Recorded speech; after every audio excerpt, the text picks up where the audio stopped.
श्री गणेशाय नमः। ॐ गङ्गणपतये नमः।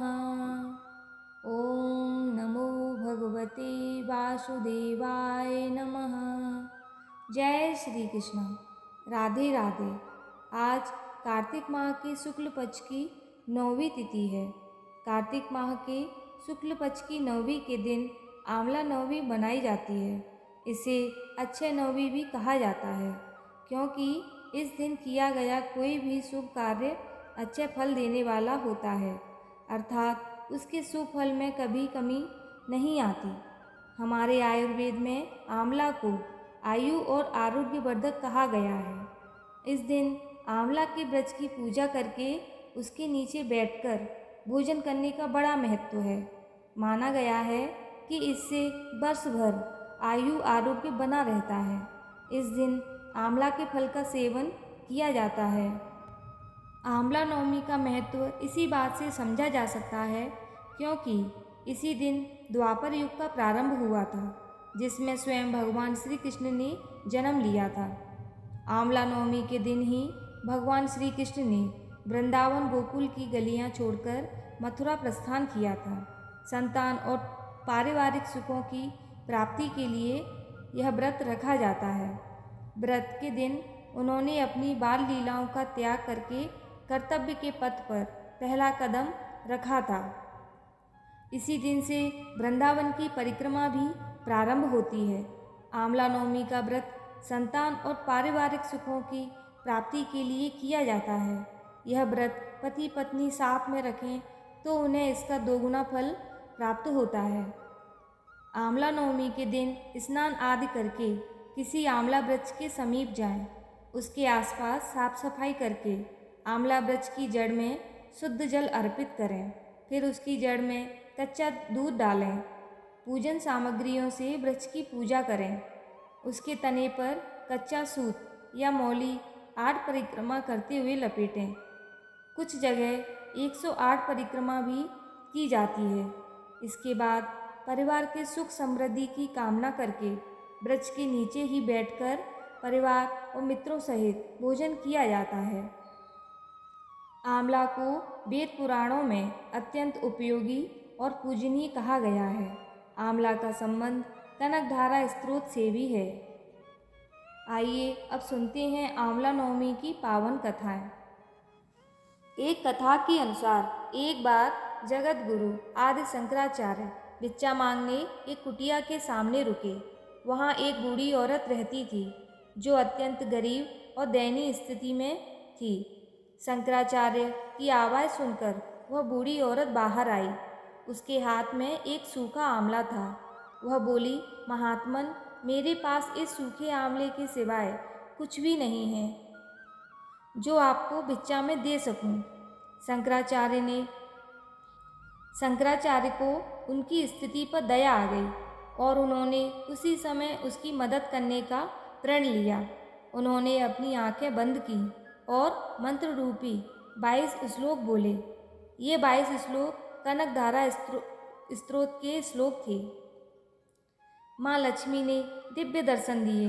इससे प्रसन्न होकर माँ लक्ष्मी ने उन्हें दिव्य दर्शन दिए और कहा कि शंकराचार्य, इस औरत ने अपने पूर्व जन्म में कोई भी वस्तु दान नहीं की। यह अत्यंत कंजूस थी और मजबूरी बस कभी किसी को कुछ देना ही पड़ जाए तो यह बुरे मन से दान करती थी। इसीलिए इस जन्म में इसकी यह हालत हुई है। यह अपने कर्मों का फल भोग रही है, इसीलिए मैं इसकी कोई सहायता नहीं कर सकती। शंकराचार्य ने देवी लक्ष्मी की बात सुनकर कहा, हे महालक्ष्मी, इसने पूर्व जन्म में अवश्य दान धर्म नहीं किया है, लेकिन इस जन्म में इसने पूर्ण श्रद्धा से मुझे यह सूखा आंवला भेंट किया है। इसके घर में कुछ नहीं होते हुए भी इसने यह मुझे सौंप दिया। इस समय इसके पास यही सबसे बड़ी पूंजी है। क्या इतना भेंट करना पर्याप्त नहीं है? शंकराचार्य की इस बात से देवी लक्ष्मी प्रसन्न हुई और उसी समय उन्होंने गरीब महिला की कुटिया में स्वर्ण के आंवलों की वर्षा कर दी।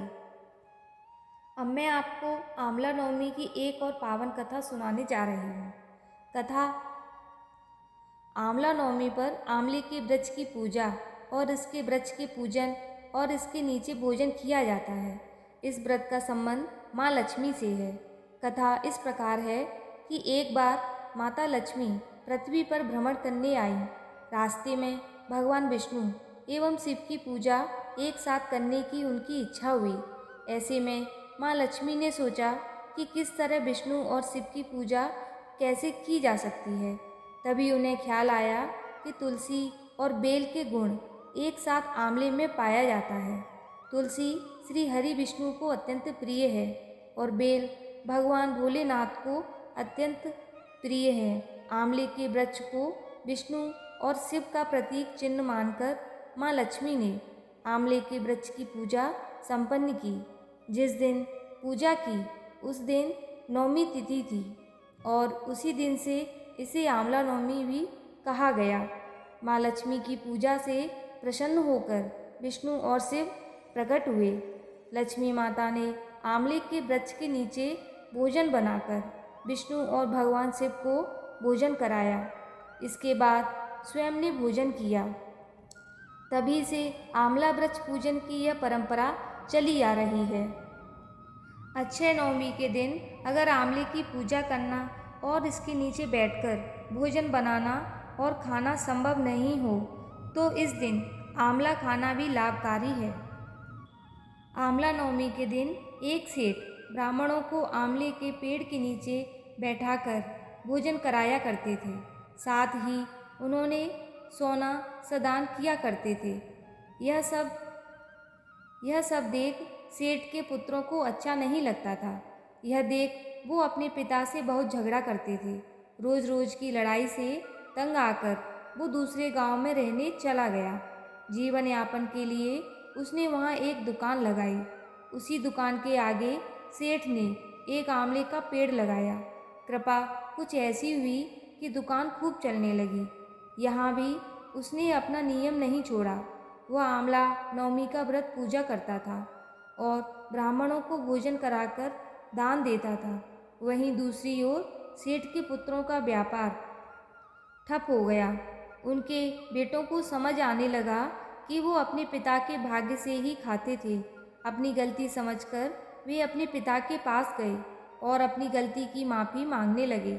फिर पिता के कहे अनुसार उन्होंने आंवले के पेड़ की पूजा करनी शुरू की और दान करने लगे। इसके प्रभाव से सेठ के बेटों के घर पहले की तरह खुशहाली आ गई। अक्षय नवमी की पौराणिक कथा अनुसार काशी नगर में एक निसंतान धर्मात्मा वैसे रहा करते थे। उनके जीवन में धन धान्य की कोई कमी नहीं थी, लेकिन फिर भी वह दुखी रहते थे क्योंकि उनकी कोई संतान नहीं थी। एक दिन वैश्य की पत्नी से उनकी एक पड़ोसन ने कहा कि अगर तुम पुत्र रत्न की प्राप्ति चाहती हो तो इसके लिए मेरे पास एक उपाय है। इस उपाय के अनुसार तुम्हें किसी पराये बालक की बलि भैरव भगवान के नाम से चढ़ानी होगी। लेकिन जब वैश्य को इस बारे में पता चला तो उन्होंने इस काम को करने से मना कर दिया। हालांकि उनकी पत्नी के मन में संतान प्राप्ति की प्रबल इच्छा थी, जिससे वो लालच में पड़ गई और मौके की तलाश में लग गई। एक दिन उसने एक कन्या को कुएं में गिराकर भैरव देवता के नाम पर बलि दे दी। इस पाप के परिणाम स्वरूप वैश्य की पत्नी को पूरे शरीर में कोढ़ हो गया। साथ ही उस लड़की की आत्मा भी उसे सताने लगी। अपनी पत्नी की ऐसी हालत देखकर वैश्य ने उससे पूछा कि आखिर यह सब क्यों हुआ है। तब उसकी पत्नी ने सारी बात बता दी। तब वैश्य ने अपनी पत्नी से कहा, गोवध, ब्राह्मणवध और बालवध सबसे बड़ा पाप है। इस पाप को करने वालों का इस संसार में कोई भला नहीं कर पाया है। इसीलिए तुम गंगा के तट पर जाकर भगवान का भजन करो और सच्चे मन से गंगा में स्नान करो, तभी तुम्हें इस कष्ट से मुक्ति मिलेगी। वैश्य की पत्नी पश्चाताप करने लगी और रोग मुक्त होने के लिए माँ गंगा की शरण में चली गई। माँ गंगा ने उसे कार्तिक शुक्ल पक्ष की 9वीं तिथि को आंवले के पेड़ की पूजा करने और साथ ही आंवले का सेवन करने के लिए कहा। महिला ने भी ठीक वैसा ही किया। इस पूजन और व्रत के प्रभाव से महिला रोग मुक्त हो गई। इतना ही नहीं, इस व्रत के प्रभाव से कुछ दिन बाद उसे संतान सुख की प्राप्ति भी हुई। ये थी आंवला नवमी की पावन कथाएं। भगवान आपकी सभी मनोकामनाओं को पूरी करें। जय श्री कृष्ण। राधे राधे।